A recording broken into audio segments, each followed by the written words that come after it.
Okay, this is the first time I've done this live thing, so bear with me. Not sure how it works, but I wanted to share my experience, but I can't write it down. I'm journaling it, but it would take too long. It's been such a surreal, profound experience so far, and it was just the first ceremony, and it was live. I want to go over things or share things with you that I experienced. First off, I said what a National Geographic moment it was, because I can't believe the whole setting and everything with the howler monkeys above us in the trees howling as the ceremony went on and the music played. It started, first and foremost, let me say, house music is my religion. I love music. I don't play an instrument, but there's nothing greater than dancing in the spirit. And some of you will know what I mean by dancing in the spirit. It just moves you to the depths of your soul. So intentions. You have to have intentions going into this. So my intention for last night was to reconnect me with my soul and to unbreak my heart, which it's a process and it's starting, and I feel the difference. I've lost myself, and I finally again see Mickey and feel his presence, and I'm working to reconnect with that, and I feel I will by the end of this experience. Sorry, that's the waterfall on one of the tubs. Beautiful. I'm not very good at this camera thing, sorry. I broke my tooth. Anyways, I try not to smile, and you see that. Wow, so I want to get to the experience, so this doesn't take forever, really fast. The shaman plays instruments throughout the ceremony, and wow, I figured I'm going to just go with the music, let that guide me through my experience. The whole time I felt something over my right shoulder, like a hand on my shoulder. It was a female presence, but I felt safe, and she was there to guide me and protect me, whether that be my guardian angel or Mother Ayahuasca. He started playing with the gong, and that gong was like blast off. I remember being in like a galaxy of stars everywhere. I remember seeing a face appear, and it was spinning around real fast. And then I could kind of make out the face, but it was blurred, so I never could fully see the face, but I know it was a female, and I'm going to assume that was Mother Ayahuasca there. And then that faded off, and then I saw, like in a picture, an ancient civilization with priests doing some kind of ceremony. I don't know if it was a burial but it was like ancient, like Egyptian or one of those ancient civilizations. And that was a trip in itself. And so this is all going on while he's playing the gong, okay? And it was like blast off, I fade off and go into the stars, whatever have you. It was all very subtle, but very real.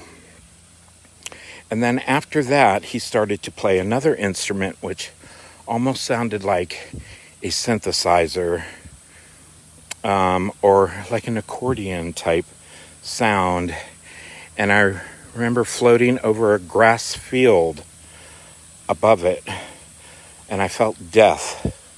I don't know if it was my death, my ego's death, or whatever have you, but going through it, and there were bodies everywhere under me. I felt mourning for them and for myself. I don't know if it was a past life, maybe a battlefield where I died, but it was like Braveheart, a battle like that. It was very profound and very moving, and I felt that going on for a while. as I floated above that. And then we drank some more, and all of a sudden he started playing the guitar, which was like a rebirth.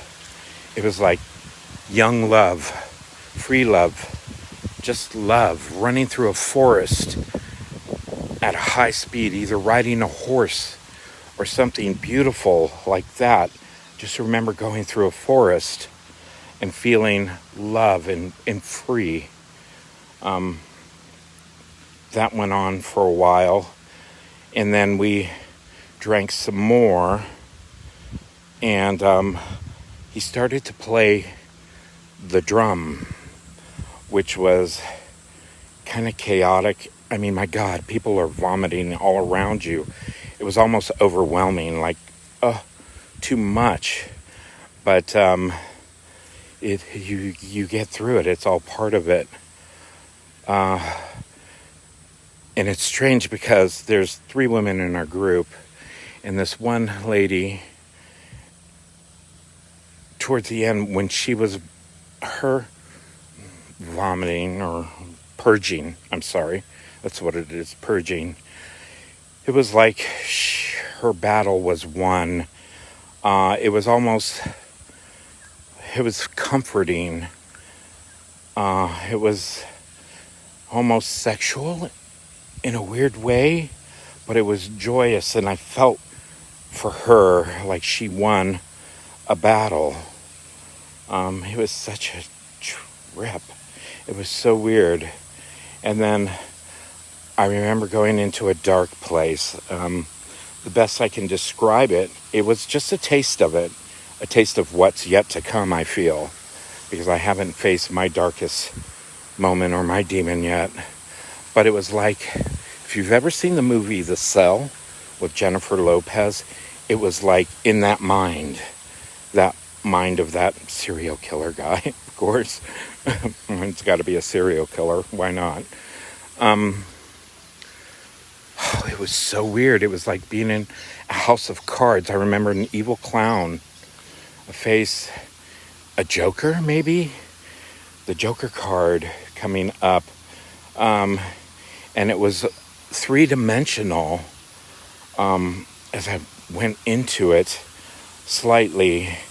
And I remember opening my eyes periodically, and I'd see the shaman like come by with his drum, but it was like he was shuffling, like it was like fast forward and then stop, fast forward, then stop. It was slow motion, fast forward, stop. It was just so weird.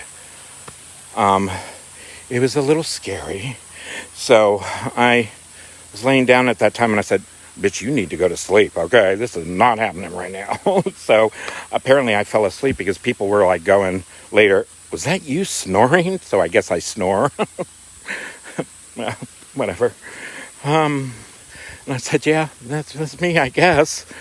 So anyways, we went through that for a moment, and I sat up and I was sitting there with my eyes closed, kind of just rocking, trying to focus, and all of a sudden the flute, she started to play this flute, and it was so amazing. It was so grounding. I became one with nature. I totally felt the leaves, the trees, the earth. I felt peace, such a profound sense of peace and calm. It was incredible. It was beautiful. I can't explain it. Oops, as I almost fall. Kaboom! Camera. No. Oops. Sorry. Anyways. And then the shaman closes the ceremony out with blowing the tobacco on you to protect you and seal you up from any harm, because taking the ayahuasca opens you up to other realms and other dimensions where spirits can come in, sometimes bad, and attach themselves to you. So he has to close you up and protect you. And then he did that, and the ceremony was over. At one point, there's this guy here, he's a youngster, of course, everybody gets along so well. It's so intimate. So for 12 of us, young and old, hello, pick me, you know, get along great. And that's what I like about this, because it's such a small group. I couldn't imagine being in a tent or whatever, teepee, with 35, 40 other people vomiting. Oh my God. Or going crazy. But anyways, back to the kid, the youngster. He's the gung-ho. I'm a warrior, he says before before the ceremony and stuff like that. I got this, blah, blah, blah, blah. Right? Okay. So at one point, I opened my eyes and I saw a demon. The shaman pulled a demon out of him. It was so weird. He went down on the ground like an animal, growling with gibberish. I don't know what it was, gibberish coming out of his mouth, but he was so primal, so animal. It was such a trip. There was a flash in the room. I don't know what from, but I could see him on the ground, poised as like this animal. And I thought, ooh, you are going through it, honey. And I thought, we'll see how much a warrior you are tomorrow. And earlier he's all like, throw humility out of the window. Really? How's it throwing now? Because today, let me tell you, he's all like, woo, I went through it last night. And I was like, you think? And he was very humble, and quiet, calmed down. So I'm excited to see how the rest of the thing goes for him. I think he's going to learn a lot. But I know I'm going to learn a lot. Anyways, this is probably too long already, so I don't know how to stop this. Anyways, I love you all. This has been, so far, it's the first night, and that's the light night. Okay, the easy night. So I'm waiting to see what the others will bring. I know my darkness is coming. I can feel it. I don't want to say I'm ready for it, but hey, I got to be ready for it, right?